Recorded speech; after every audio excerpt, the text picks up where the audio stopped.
Sebanyak 900 calon jemaah haji yang tergabung dalam kloter pertama berasal dari Kabupaten Oku Timur ini mulai masuk asrama haji Sumsel. Para jemaah calon haji akan diberangkatkan ke Tanah Suci pada Sabtu pagi besok. Jadi ada jalur cepat dalam rangka itu diadakan ke depan. Sebanyak 900 calon haji yang tergabung dalam kelompok terbang kloter pertama mulai masuk ke asrama haji Sumatera Selatan.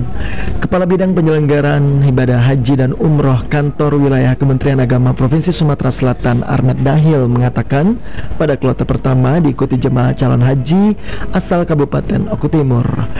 Para jemaah calon haji pada kloter pertama sudah datang dan lengkap.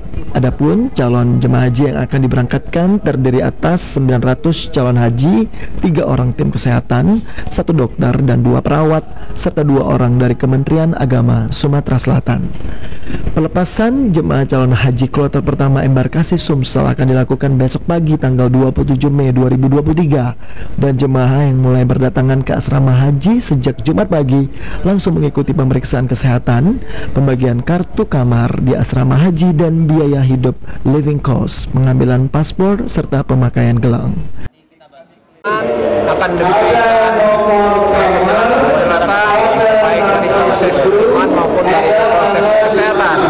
Nanti mereka juga akan diberikan kelengkapan gelang, kemudian honor dan parom, dan juga nanti setelah proses penerimaan ini akan ditempatkan langsung ke pondokan, diantar dengan bis dan disesuaikan dengan kondisi fisik masing-masing jemaah.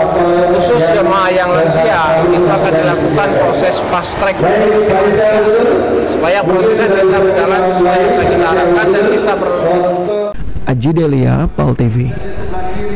Depan paling ujung itu ada